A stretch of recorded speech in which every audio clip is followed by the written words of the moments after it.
Okay, planning board, we are live, we are recording, phone lines are open, you are good to go. Good evening and welcome to the Town of East Hampton Planning Board meeting of April 27th, 2022. We have a number of matters on for wrap-up memos, and we also have, I guess, two site plan reviews. One is an artist studio. There was an application that was going to be on for 435 East Lake Drive, but that has been adjourned at the applicant's request. So we will have one, I guess, the new application for Ross School, and we have an urban renewal map also. So we'll start with Lot 72 LLC. And that's Will, who's got that from the planning department. Ian's covering it for the planning board.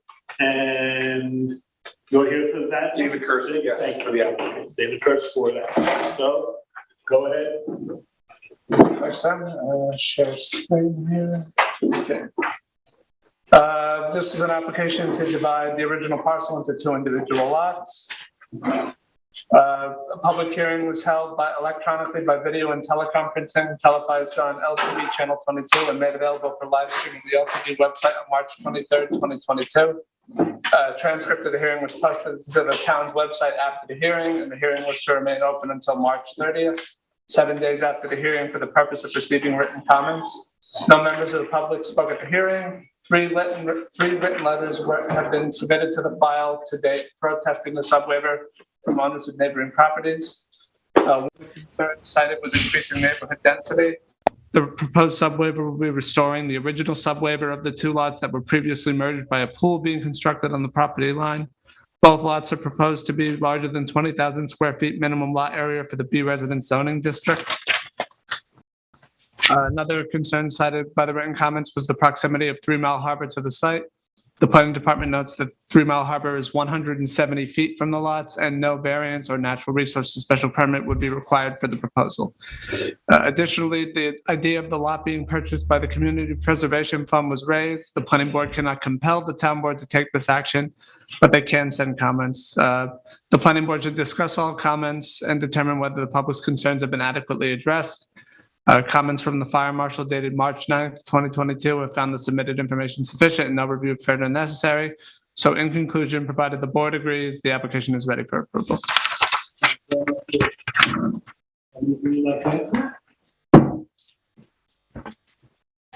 Hi, David Kirst from Matthews, Kirst & Cooley on behalf of the applicant Lot 72 LLC.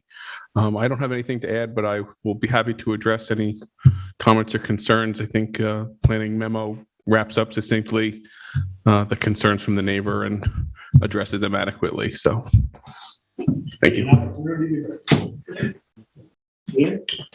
Yeah, as always, we welcome public comments, and I think Will did a great job of addressing those that the applicants proposed here. So I think everything's been addressed, and this is ready for approval. Does anyone have anything they want to add on this? I'll just mention that I think we've learned a lot about clearing and house sizes, and the code has not yet been really revised to address that.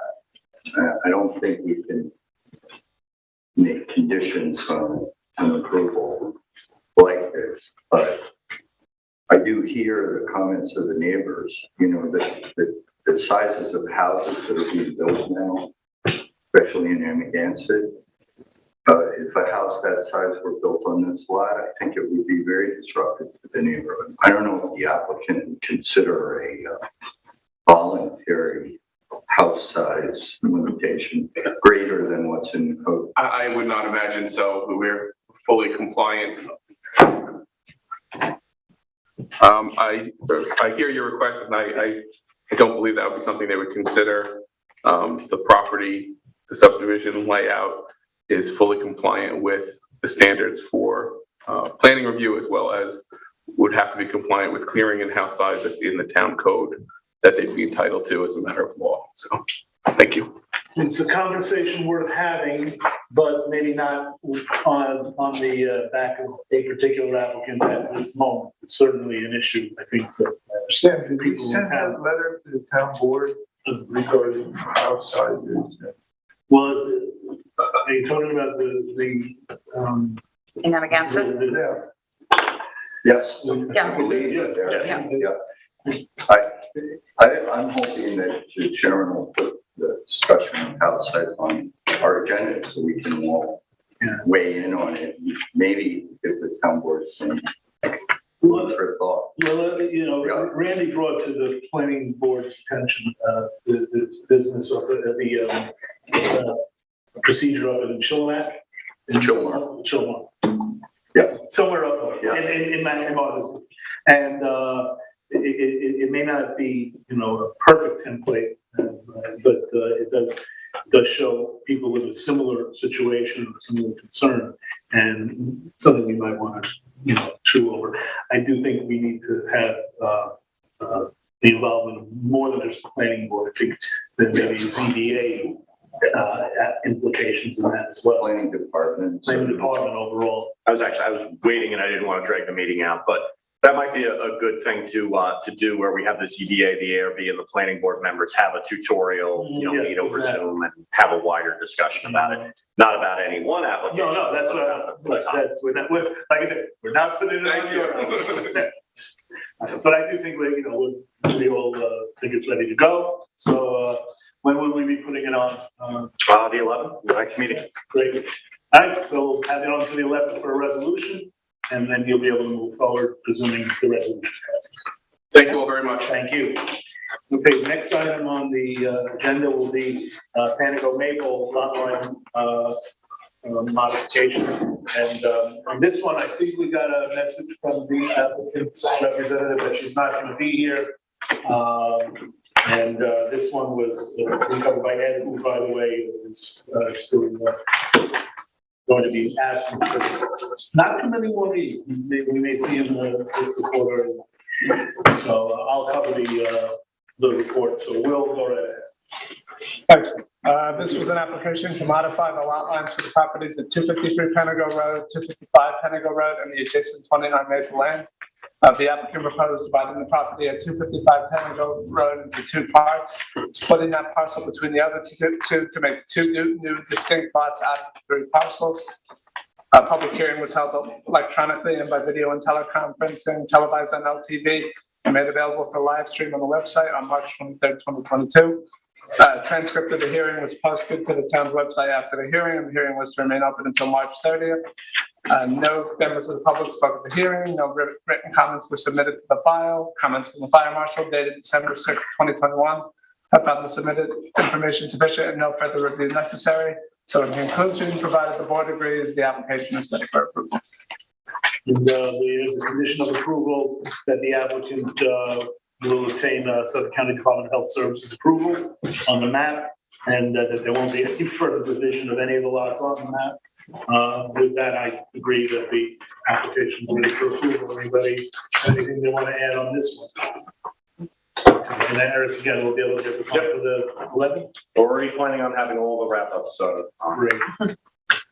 Okay, the next one is, I guess, 85 Bryant Highway, agricultural barn. Marco, is Marco there? And again, this is Ed, I'll cover this one today.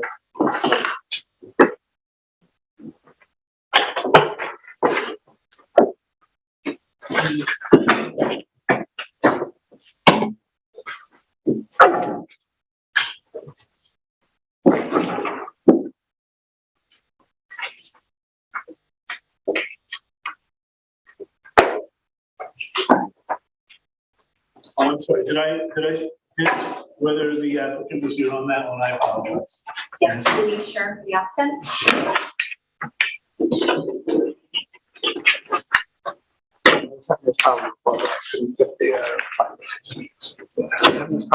I couldn't get the screen share function to show up on my. Yeah, I think you need to stop and start again.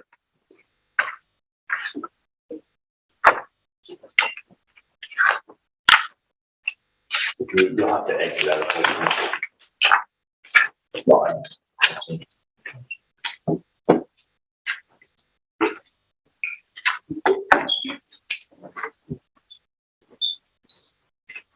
So we do have four. Yeah, we're, I don't know. We'll switch. There you go. Yeah, switch back. But this you should be able.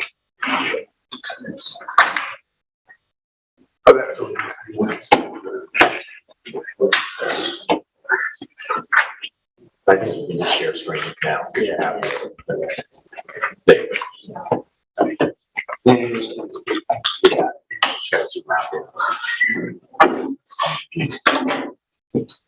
technical difficulties starting.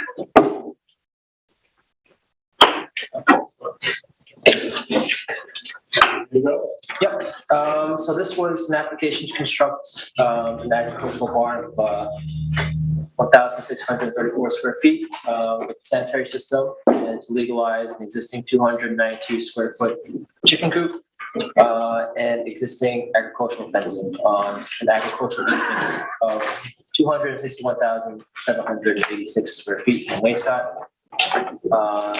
This lot is unique. 70% of the land contains an agricultural easement and the remaining 30% contains a residence, a scenic easement, and a conservation easement.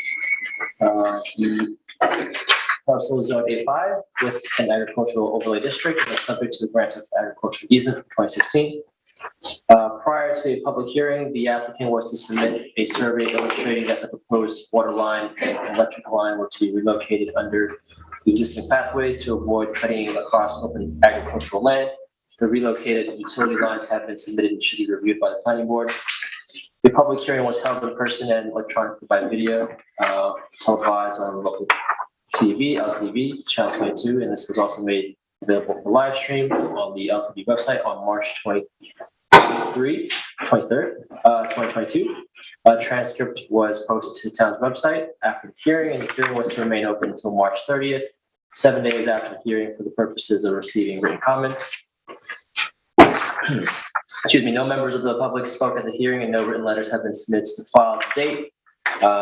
Comments from the fire marshal have found the submitted information sufficient, no further review necessary. So provided the board agrees, the application is ready for approval. Thank you very much. Ms. Strong, do you have anything?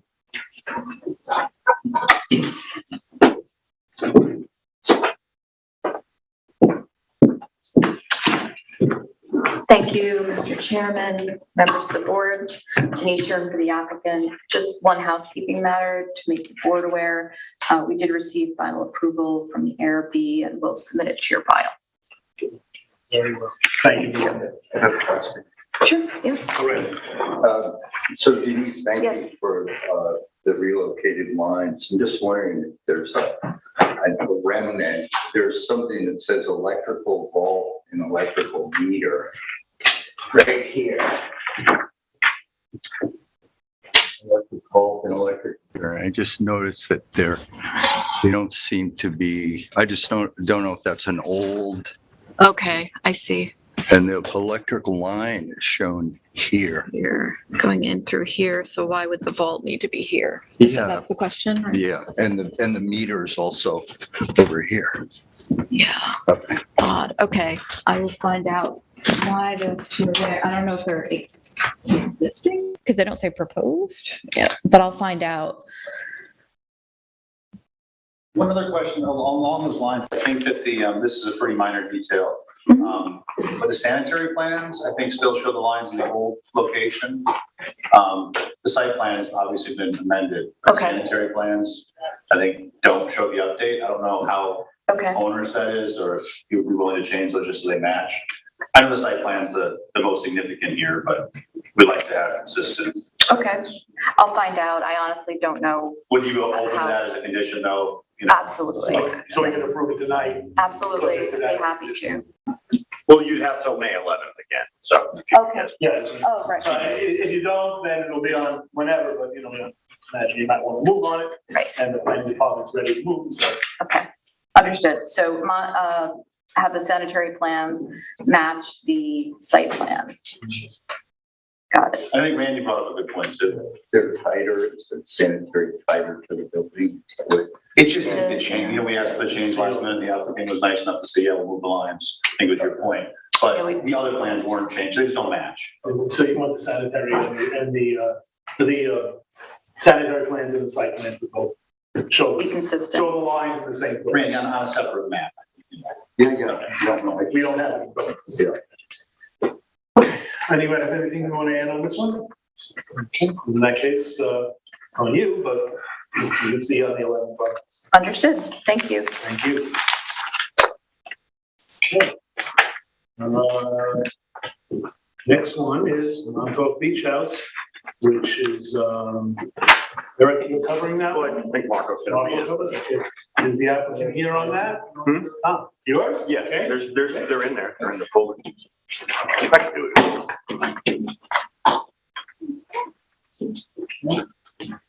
And again, that's Ian's.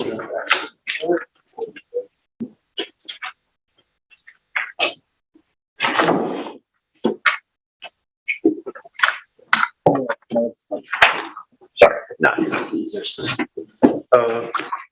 These don't matter, but go with just a area.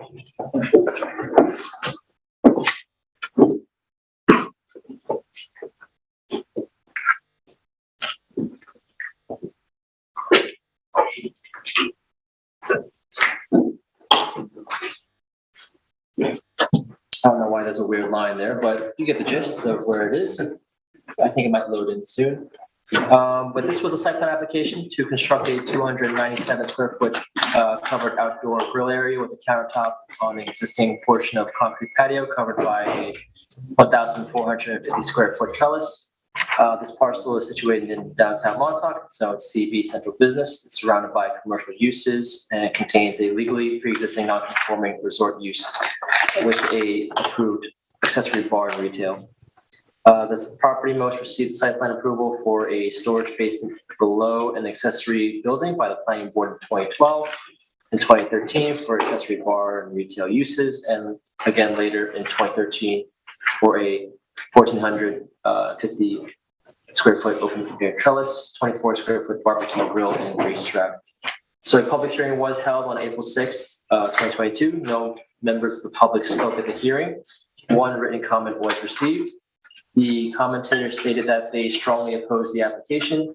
Concerns were raised over outside patrons and guests, not those staying at the subject business, and overcrowding, additional generated site traffic, and public safety. The board should note that the principal building inspector has deemed the accessory food service to be a legally pre-existing use on the site. The subject property already contains previous approvals for the outdoor grill area, as well as for an indoor bar. The conversion from a 24 square foot grill to a 297 square foot covered food preparation / service area was not deemed to represent a substantial expansion. The applicants have stated that the food service will be for the tenants and renters at the site and potential guests, and cited that they have had food service in some capacity for a number of years already. Therefore, no change to on-site operations or function is proposed or anticipated at this time.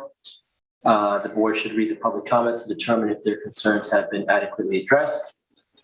Review from the fire marshal dated February 22nd and later reaffirmed by letter dated January 14th, found in 2022, found the water supply adequate and the proposed project to be ADA compliant. So in conclusion, the board should discuss the public's comments and determine if they've been adequately addressed. Should the board agree that they have, then the application is ready for approval. Thank you very much. Is the applicant have something?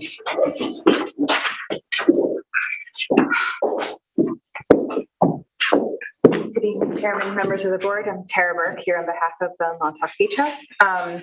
We really don't have much to add. Just a note on that comment from the public. Provided the board agrees with the planning department memo, we have no further comments about it. It's not an expansion of use deemed so by the chief building inspector. I'm not so sure the person who wrote the letter realized that the use was existing. So that's a key component, I think. So we're good on that as long as you're okay with the planner's synopsis. And then just a housekeeping issue. I was at the Architecture Review Board. It was either last week or the week before, and they did approve the application. So as soon as we get that resolution, we'll submit it to the file. Thank you very much. Thank you. Ian? Yeah, well, like I said before, we always welcome public comments. They can only help us make a decision with more information. I do think in this case, as the applicant said, the question, and the board discussed this, was whether it was an expansion of use. We discussed it quite a bit. The building inspector said it was not. And so I think that the comments have been adequately addressed. But as I said before, it's still very welcome. That I think it's ready for approval. And I agree. I read the public comments. The inspector did address the issue. So, does anyone have anything they want to add on this one? So ready for approval, and we will get that on also for the 11th. Okay. See you. I think that covers all the wrap-up memos. So now we can move on to new application, which is the site plan evaluation for the Ross School. I hope I didn't mispronounce that. Patel. I'm sure they have to straighten it out. We got Marco is on that one, and Michael will be handling that for the planning board. Is the applicant, how are you on that? Very good. Okay. Take it away, Marco. Okay, I'm just gonna put on the aerial first. Just give me 1 second.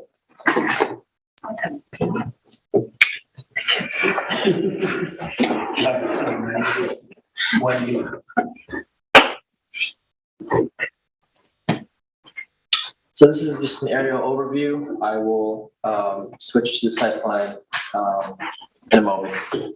So this is an application to convert an existing accessory tennis court into 3 2,178 square foot, which is 33 feet by 66 feet, padel courts with associated fencing. The padel courts are proposed to replace the location of the tennis courts and will be fenced in with wire mesh and glass panels. The parcel is roughly 62 acres in lot area, zoned A5 residence in Wainscott along Good Friend Drive. It is situated in within Suffolk County Pine Barrens, Suffolk County Department of Health Services Groundwater Management Zone 5, and the South Fork Special Groundwater Protection Area and the Water Recharge Overlay District. The parcel serves as the campus of the Ross School and neighbors a single and separate parcel that's also utilized in conjunction with the facility, which is the one to the north. Yeah, if you can zoom in. Yeah, I'll zoom in a little bit more. This is the area in question.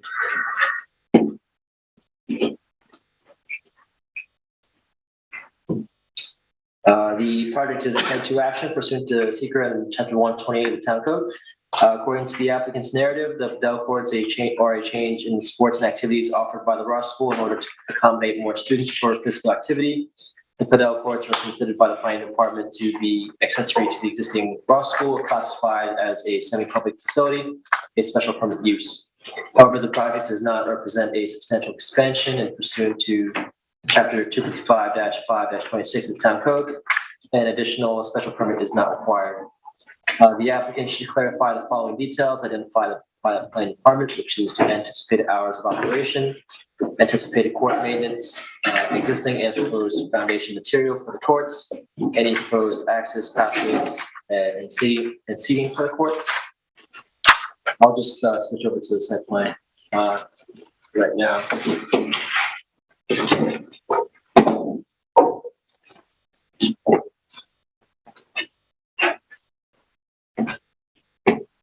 So this was the overview of the site plan, and then I'll just zoom in on the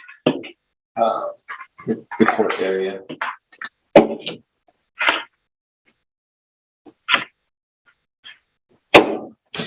So according to existing improvements, the tennis courts also contain a basketball court, which has been referenced in the prior CO.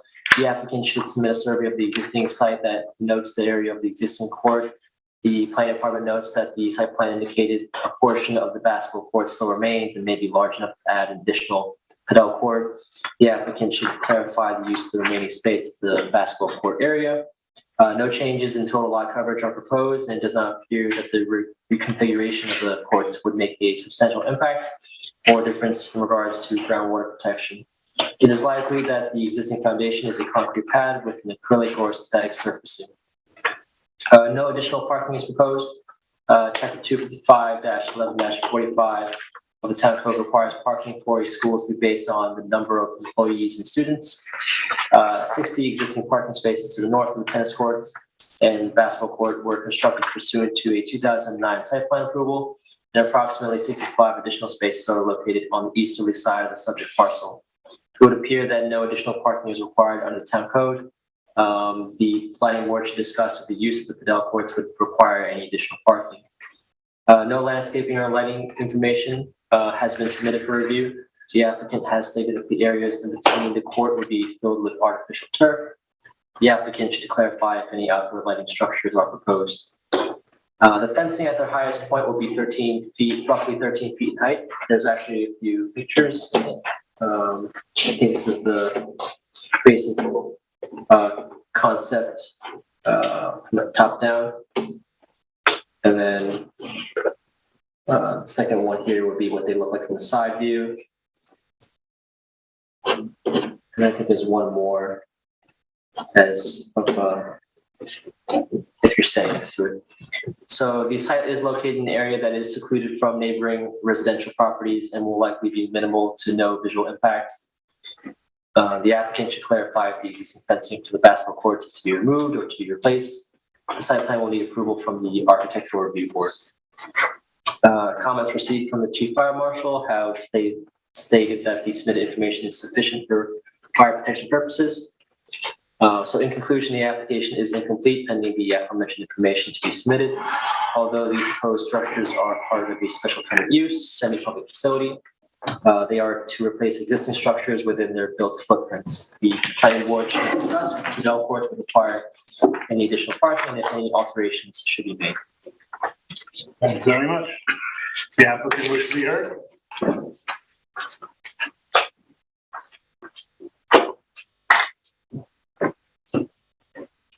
Good afternoon, Mr. Chairman, members of the board.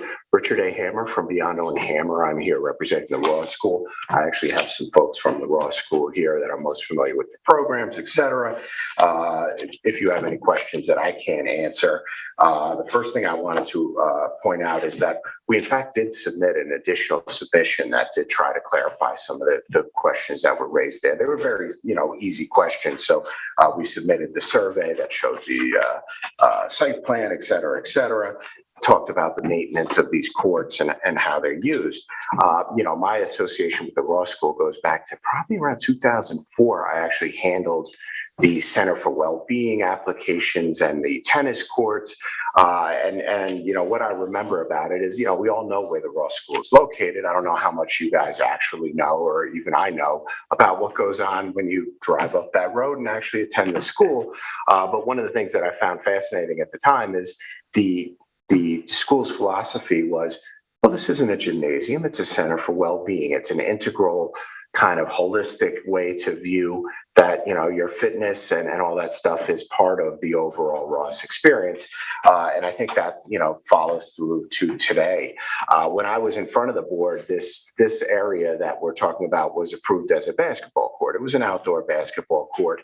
As somebody who used to play a lot of basketball before I had a hip replacement, outdoor courts just aren't that heavily used. As a matter of fact, I was driving, before I came here, I was at the Little League field in Montauk where they're redoing the skate park.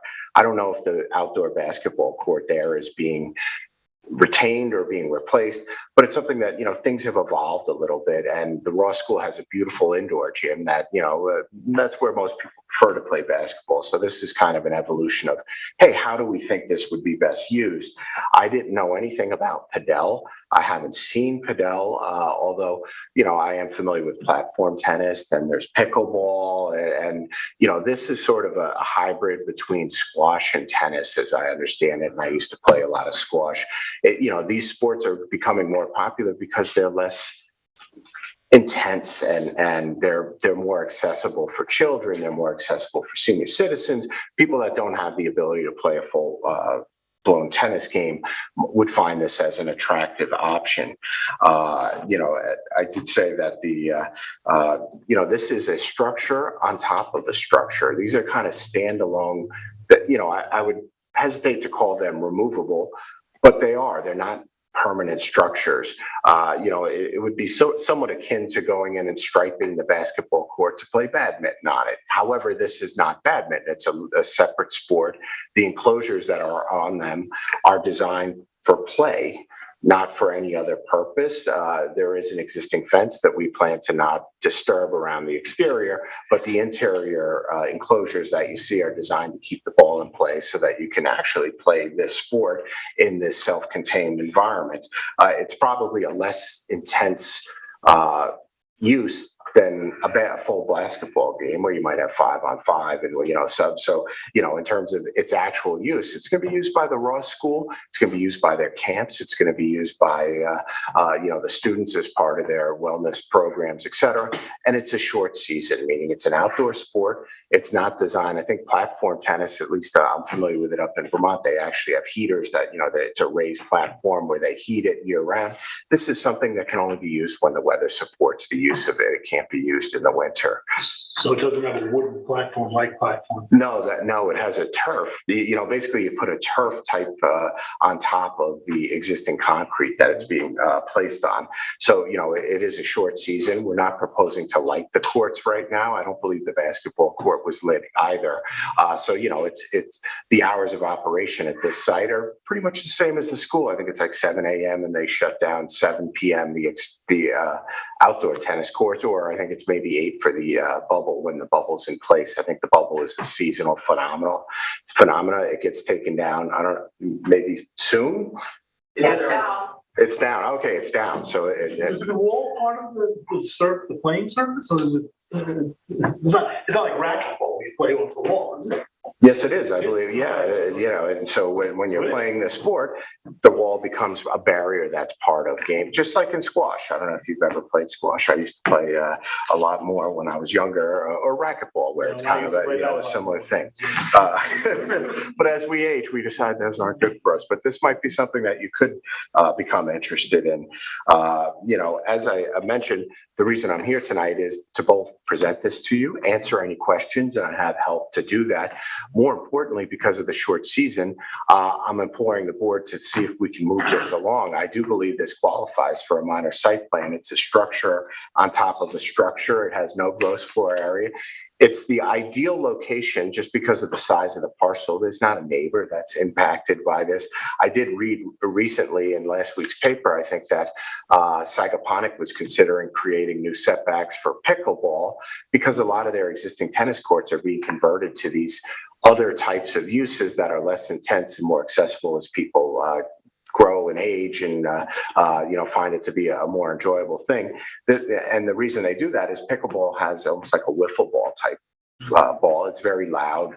This is not that. And even if it were, you have thousands of feet of buffer between any residential neighbors. As a matter of fact, originally when they approached me, I said, I don't think you need any approval to put a court on top of a court. However, as we looked at it, it became more of a substantial thing. We said, well, we'll go in for site plan. We are appearing in front of the Architectural Review Board tomorrow night as well.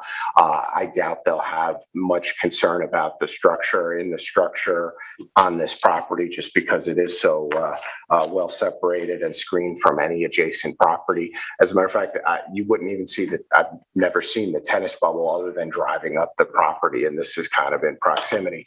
In terms of parking, all that is governed by the school regulations. It's a semi-public facility. They do have tennis meets and other things that are used on this property. Parking has never been an issue on the Ross School. I have never heard anybody say that it has any impact other than positive to our community. Padel seems to be more of an international game that's starting to make inroads into the U.S. We do think that having this will attract both foreign people that are here. It's something they'll be familiar with, but we also think the reason it's gaining in popularity is because it's a mix of a lot of different sports that people are familiar enough with that we think this is going to be really enjoyable versus, and I'm not saying platform tennis or pickleball isn't enjoyable. It's just this is a little bit different slant. When we thought this was the ideal location, they really want to introduce it as part of their wellness curriculum and have it available. Summer camps at the Ross School start pretty soon, although you wouldn't know it from the weather outside today, but it is coming down the pipe. So that's what I'm really here to ask for, is if there's any way this board can see this as a minor site plan, move it through without the notice, without the public hearing requirement. I think it would just have a notice requirement, and we could actually get some use out of it for this coming season, because as I said, it is a short season. I expect probably end of September is about when the season ends. Maybe, we get some nice days in October, but short of that, it's not designed to be played during winter months typically. And as I said, it's not lit, so it's only during daylight hours, and it starts to get shorter and shorter as we move forward. Thanks very much. Any questions? Yeah, well, we might as we go. Okay, don't go too far. I'm gonna go sit in my car. Too far. Thank you, Sam. I visited the site today. Very quiet. No one's playing basketball or tennis there. I watched a video of Padel online. It seemed pretty intense to me, 2-on-2. It also seemed very fun. And thank you for the memo, Tara Burke. It answered a lot of questions. Yeah, my concerns were, parking, lighting, noise, but you've addressed those all. My question is, no more outdoor basketball at Ross School? This is a concern. I have nothing more to add. What kind of ball is used? Is it like a racket ball? It's a large one, or is it a squash ball? It's exactly the same ball as the tennis, but it's a little bit softer. The game is not as fast as in tennis, and using the walls more, so you want the bounce to be a little bit softer than tennis. So, if you're looking at it, it looks exactly like a tennis ball. It just is when you squeeze it, it's a little bit softer. It's a little bit less gas inside. We should have you up here. What's your name? My name is Marcus Johnson, and I will be operating for Ross behalf. Very well, thank you. Well, it's open for discussion. Anyone have any? I don't have an issue. It seems very innocuous and How about the minor site plan issue? I agree. I think it's fine for my site plan, in my opinion. I agree. Yeah. We'll check if it meets the standards for Yeah, minor site plan. We'll check. Well, I don't think the mic. No, it does. It does. It does? Yeah. The plan is to demolish the tennis court. No, they're just gonna lay something on top. If there was And they grass, walls. it's turf. It's turf. It's all artificial turf. It's not the tennis Yeah, court. yeah. Okay. Yeah. This is how you're going to be losing any. Well, I learned more than I thought I would. I think this is pretty straightforward. I'm ready to go. Never heard of it. I thought it was a misspelling. You're not alone. We have established that it is Padel, right? Yeah. If nothing else tonight. Sounds fun. We've got that straightened out. Okay. It sounds fun. So Eric, it definitely meets the minor site plan. let's run through the questions, and if it meets the line of the site plan, then the applicant will be on their way. Should the applicant submit a copy of the existing survey? Sounds like they're there. Standard operating, so we're good. So the applicant submit additional information regarding court surfacing, lighting, and other details highlighted by the planning department and planning board. Again, it sounds like they've done that. Nico, or They've addressed the lighting. Yeah, they don't need lighting. Right. Do they play at night? Will they have night? There's no lighting. Not here. I've never seen it played, so. And the planning board should discuss the use of Padel courts if any alterations should be made, such as additional parking. As someone who lives pretty close to the Ross School, I feel comfortable in saying that I don't think parking is remotely an issue here. If anybody disagrees, please say so. With bathroom facilities or available? They're existing. Yeah, the field house, which is part of the tennis bubble facility, has the existing bathroom facilities, and that's kind of how the site was master planned. It also has classrooms, as I recall, in the first floor, so that they can do wellness classes. It's a really amazing facility. If you haven't visited, feel free to check it out. It's really something that you wouldn't imagine is out in the woods there. Does anyone have anything else you want to add on that? No. Okay. So, are we safe in saying that it's a minor site plan? Everyone? I'm sorry for the loss of outdoor basketball, but as somebody who used to play a lot of outdoor basketball, it kind of went downhill when you couldn't get the Pizza Hut balls. I don't know, have you played a lot of basketball? Pizza Hut used to give these basketballs that were incredible. They were actually full size, but they had grip, they were durable. Every other time I played outdoor basketball, it beats the balls up and your hands get dirty. So. Did you play on asphalt? Yes, we did, actually. Okay, then you did play outdoor basketball. Yes. Thank you. Going up hard and fast in the streets of Queens. That's how you play basketball. Very well. So we'll see you, we'll get it done and on you now to move right away. Good. All right, again, 435 East Lake Drive is adjourned to a date to be determined by the applicant. But the request for adjournment was made by the applicant. So that leads us to our last site plan, not quite site plan, artist studio application. Daniel Forkin will describe that. Good night, all. Thank you. Will is going to be covering that. Ian's going to attention her head. And is the applicant here? That's it. Okay. Thanks. So just so you know, you're not represented. You're the applicant. Mr. Forkin? I am. Okay. Just so you know how, if you haven't figured it out already. First, we'll hear from the planning department from Ms. Highland. Then you'll have an opportunity to speak, and then the board will discuss the application, and you may have a question or two for you while we're doing that. Perfect. Okay. Go ahead, Will. Excellent. Okay, this is an application to convert a pre-existing non-conforming approved shed on the property, as you can see here, into a personal artist studio. The applicant notes that they will not require a refrigerator or slop sink, but that it will be conducive to the applicant's more labor-intensive craft. The applicant is a graphic artist working across a range of mediums known for custom photography, image making and manipulation, photography, and conceptual pieces. The board must find that the applicant qualifies as a working artist with an attention to the definition of fine arts. Town code requires the following documents to demonstrate that the applicant is a working artist, including the description of the applicant's art form, professional fine art resume, documentation relevant to the applicant's art form, and 3 letters of reference attesting to the artistic nature of the artist's work.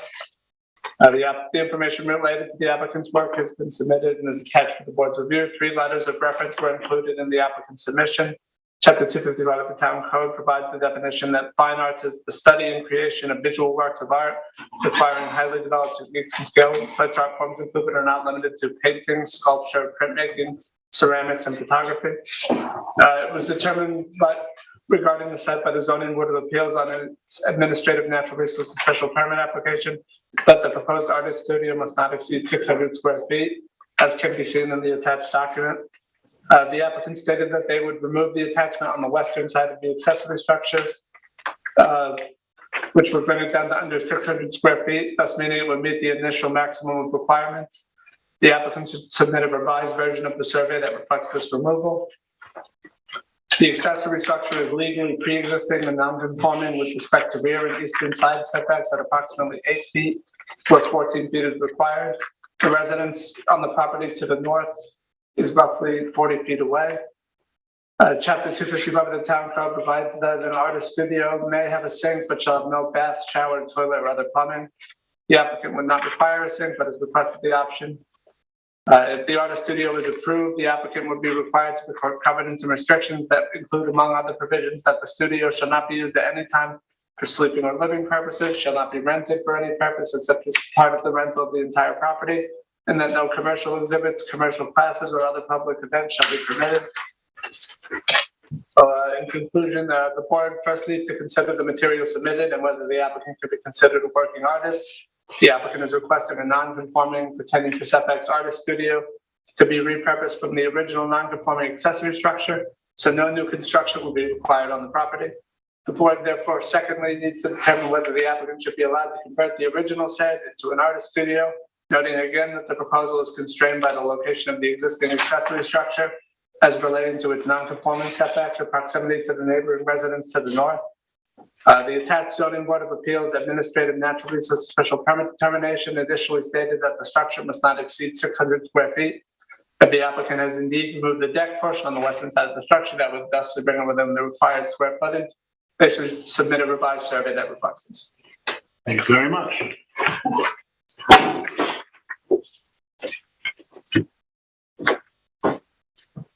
Hi everyone, I'm Daniel. I'm the owner of the property and the visual artist I'd be working on space. This is my first time going through this sort of process. But I guess I'm simply just looking to upgrade the shed on my property to be more conducive to my craft. I'm here to answer any questions you guys may have about my process or the structure itself or the property in general. But that's it in a nutshell.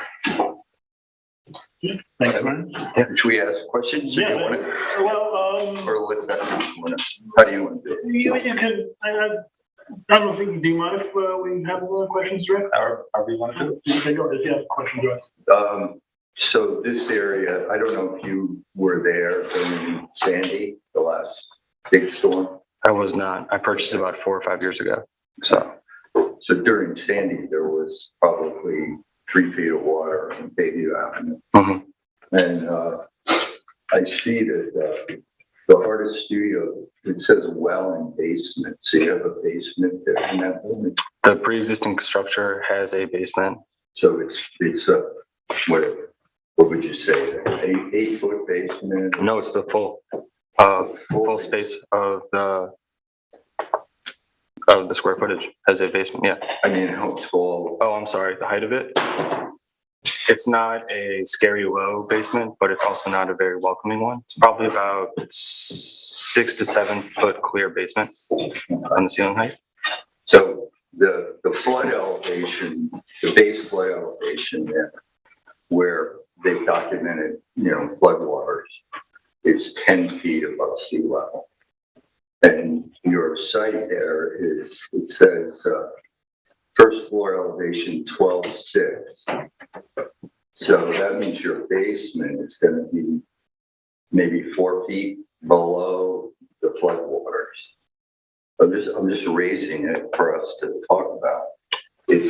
May I comment on that? Yeah, go ahead. So I'm also kind of played the architect and designer on my new house over the last 3 years. And I am the only house on the road that was approved to have a full basement because of the water table on the property. Mm-hmm. So unfortunately enough, I'm at the end of the road. I'm one of the first houses when you turn off of Lazy Point, and the road from there goes down to the bay. Right. So I'm the only house on the road that now has a full basement in it. Right. So all the other ones are in the FEMA flood zone, and I didn't have to carry the insurance and all that kind of stuff for that. Okay. Yeah. I just mentioned that the last big storm we had in there. I heard that was very bad. Your basement was about 4 feet. Let's see, it's elevation 10. So it would have been about 4 feet underwater, your basement. So that if water can get in there, and that just raises some questions about, how do you heat that building? That structure? Yeah. There is no proper heat. I did recently install you would call it a mini split unit, like a hotel style on the wall. Electric? It's electric, correct. Yeah. What does happen sometimes on Long Island is people have fuel tanks in basements. When the floods come, they actually break loose. And we're not dealing with. That's all gone. That's all been removed. Yeah, there's no fuel in the basement or oil. I actually fixed the whole place up, and it was pretty decrepit down there when I closed on the property, and there was oil all over the floor, and it was a nightmare to get get off the floor. So how about the main house? How do you heat the main house? The main house is gas with a traditional HVAC system. So the above ground. Propane, no, it's a 500 gallon underground. Underground. Mm-hmm. Buried, it's already in the ground, yes. Right, so just the flood, the flood matter in there affects, our review of these artist studios is interesting and kind of cursory, just the way it's set up. But this area has some serious flood issues, and I don't know what we want to do that's constructive for the applicant, but May I say, guys, I'd only be working out of the top floor. I wouldn't be utilizing the basement of the structure for my craft. He has a building permit. Yeah, that's. The house is. The house really, this isn't a site plan. I'm not talking about that. No, I know, but he's saying he's got an electric unit. In the studio, but he's also got a basement that is 4 to 6 feet below where the flood walls were standing. Yeah. And how are Yeah, how you, does that? I don't know if it's pre-existing, non-conforming.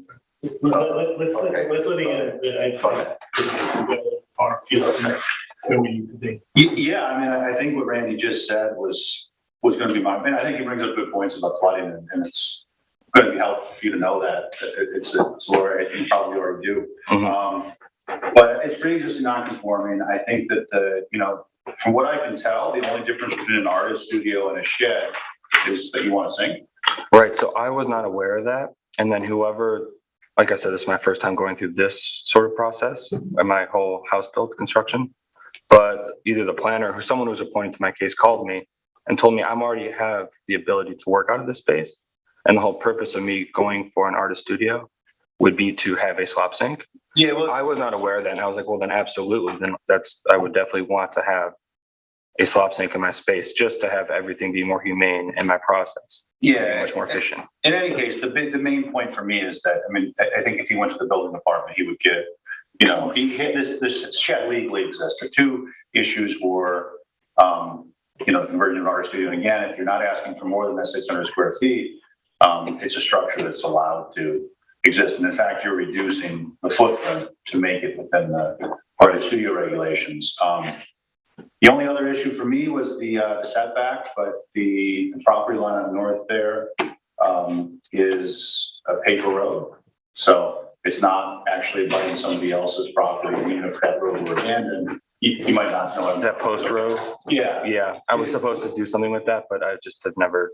Right, well, long story short, I think whatever happens there, it's never going to be outside of what the legal setbacks would become. And it legally exists anyway. So I think Randy brings up good points, but in terms of the approval, I'm certainly in favor. And I think Randy brought up another good point, which is these artist studios are a little bit strange in that it's not a typical site plan where we look at all of these things. It was recently transferred from the town board to us, and fairly straightforward in my mind. Even though your points are good, I think it's certainly provable. As an artist studio, we have certain threshold questions that have to be met, which is mainly that you're a working artist. And that has to be part of the application. I'm just wondering, is it a road that you need to go down? She would needs to be what the applicant wants. Probably could have done it in a different way, but he's here and it's straightforward. He's done the work, I think. But in my mind, this would be ready for approval. One other thing though, and Randy probably would say this if I don't, is that we typically want to have some a condition of approval that you don't put toxic chemicals down the sink. That applies typically to painters and things like that we're worried about. But I'm sure there's standard language, I believe, that we often include. That actually brings up a bigger question for me. So if I were to get my sink inside and brought plumbing in, how does the water leave the structure then? Do I then tie into the new septic system that's part of the new home, or does that come out like a French drain into the sand? Best way, tie into your existing system. Okay. You don't want to create a situation where I don't think, Was that? I don't think you want a French drain. No, I don't think, particularly up there. So would I have to go through the whole engineer that designed the system to then, and then a whole nother permit process in order to simply put a sink in the space? Are we Or can we make it simplified? Purview here? Are we? No, I mean, you could tie it into the existing sanitary system, which would be preferable. I mean, it looks like, I think you're installing a new system, right? A low nitrogen system? Or- It's all in, correct? It's in, all right. Yes. And that was part of the TBA process, I think. It doesn't matter. Yes. But, yeah, I mean, there's nothing codified. It's sort of your choice as to what works practically. Okay. You could tie it into the existing system where it would get some treatment, which would be, I'm fine with that. or, a separate dry well. You know, if it's just sink, if it's not gonna be, you know, if there's no toilets or anything like that, then the health department will let you just send it to a dry well. But technically, they can do either. What would you guys prefer me to do? I could tie into the system, right? Yeah, also you've got, I think there's a water main now down Bayview, so you don't have to rely on that well. That's probably an old well. Those wells pull salt, they pull, Yeah, the new system was designed off of the public water on the road. public water. Correct. So that's already all connected and running. You might want to use public water in the studio. I see. But I guess my question is, do I have to go through the process of getting the engineer involved and new plans to You do? will need health department approval, right? Well, you have it already if it's in the ground. They gotta sign off on it, but you might need a modification from the health Yeah, department. to go to the studio. You don't need to hook up the water. That's not a help. It's not the way in, it's the way that it leaves the structure. Is Yeah, that's what they're going to want to see. Okay. Just to getting back to the fact that it is an audit, so does anyone have any issues with the applicant's status as a working artist? No, not at all. Thank you. Get past that, and I mean, I don't know if anyone else agrees or disagrees with respect to the tying the water and the drain into the house. I think you should get some advice. I mean, we could say we prefer it in the septic system, but a dry well might work just fine. You know, Mhm. My only concern is that it's, you know, it's up there amazing. Yeah, I mean, Particularly. he's not putting toxic chemicals down, I guess, but yeah. I'm not gonna be using like photo development or anything like that, Right. but That's always the concern, as somebody just mentioned, paint, you know, that's. I'm not gonna be developing film in there, or chemicals for that. Anything we don't want in the ground. Right. The paint I do use is pretty much water-based, so. It's better to hook up to the existing system, because then if you put, you or some future owner puts nasty stuff down the drain, you'll kind of screw up the other system too. I think you're hearing pretty much, is there anybody on the I guess board that's that the doesn't difference. Yeah. agree that hooking into the, Yeah, I mean, if the applicant is willing to choose either method, I think you're better off choosing this sanitary system. And it doesn't seem like it's a big deal to apply for a modification of your existing approval. So that's all you need to do, right, Eric? Yeah. Is that even really part of is that part of the standard for, I mean, I think everyone's right, that it'd be great if we want to do it. But do we talk about that? Whether or not it's tied into the. What happens with the thing? Like I said, there's nothing in the code. There's nothing that's there. That's you guys would prefer me to do though. Okay. Yeah, we might want to talk to your experts and see what they say, because, you know. It's a small amount of water. It's really, I mean, the problem is the bureaucracy of getting to the health department. I know, and I've just gone through that whole maze of bureaucracy, so I don't want to do it again.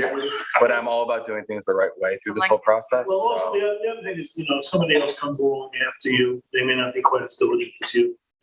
If you do down the road sell the property, so, you know, maybe, you know, looking forward, which is something you do, that's another reason that might speak to hooking it into the existing set.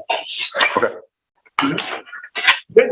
So, the board finds that you're qualified as a working artist. Does the board find a conversion of the existing accessory structures to an artist studio is warranted, constrained as it is by the structure's existing placement in relation to its setbacks in proximity to the neighbor's residence to the north? I agree. Yes. Okay, should the applicant submit a revised survey that reflects the reduction in square footage on a proposed artist studio shed for removing the proposed deck area on the western side. Yes. Yes. Yes. Is the application complete and ready to be scheduled for a public hearing? Yes. And on these artist studios, we have to have a public hearing? Yes, yeah. That's the. And it should be June 8th. We'll probably June do, 8th? yeah, we'll probably do it. And there are noticing requirements. Yes. You have to notify your neighbors that the public hearing happening in case anybody wants to say anything. The planning department can give you information. Yeah, we'll let you know. You have to post on the property, you know, which I didn't get the signs from the planning department. Yeah, we'll explain. We're not the big one. I actually had to do it in order to keep it, to build a new house, There that you whole go, process, so now I'm gonna do it again. Yeah, you went to the ZBA and all that. I'm getting closer. So if you go through that process with the paper road, Mhm. you could pick up half that road, add it to your property. I could make the space bigger, yeah, or the land bigger. Abandonment road. Good to know, thank you. We're full of Eric will tell you. Yeah. Will and I can help you guys. You can pick up another extra 10 feet on your northern property line. See that? The big win is having the studio, so thank you guys. Okay. All right, let me know if you need it. All right, we're moving on now to the urban renewal map modification. And Will? Go ahead. I figured we should enter into the record before I start that the applicant said they were not going to be present tonight and just notify you of that. Thank you very much. I want to make sure that you all know that.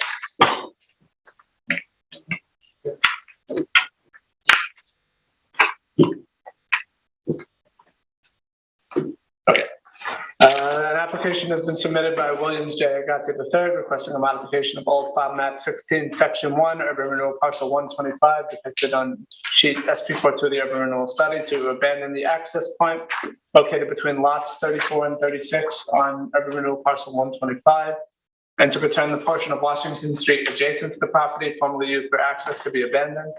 The applicant has attached a bargain and seal deed dated December 17, 2021 that states that the ownership of lots 28 to 36 and block 37, as illustrated in the map of the URM parcels, are to be transferred to the applicants.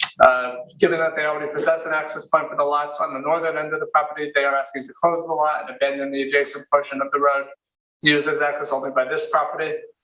Given that the proposed roadway to be closed is only utilized for the applicant's parcels and is also currently uncleared and not in use, the planning department recommends this application for approval. Very well. Does anyone disagree with that, this application? No, very straightforward.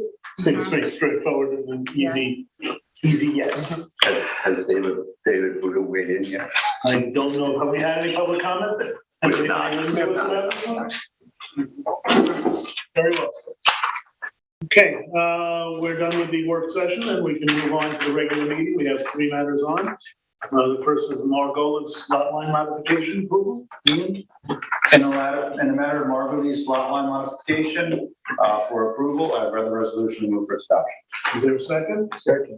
All those in favor? Aye. Any opposed? None, passed 6-0.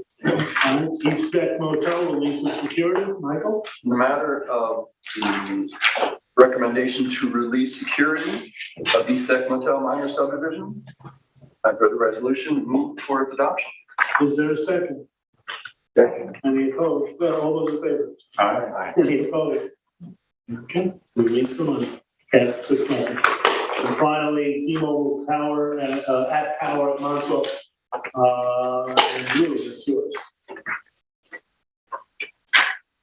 In the matter of the application of T-Mobile as Tower of Montauk site plan special permit personal wireless service facility modification to Suffolk County tax map number 300-49-4-46. I have read the resolution amending approval and I move for its adoption. Is there a second? Second. All those in favor? Aye. Any opposed? Passed 6-0. All right, folks, 2 weeks from now, we will not have a meeting next week. We will have a meeting on June 11th.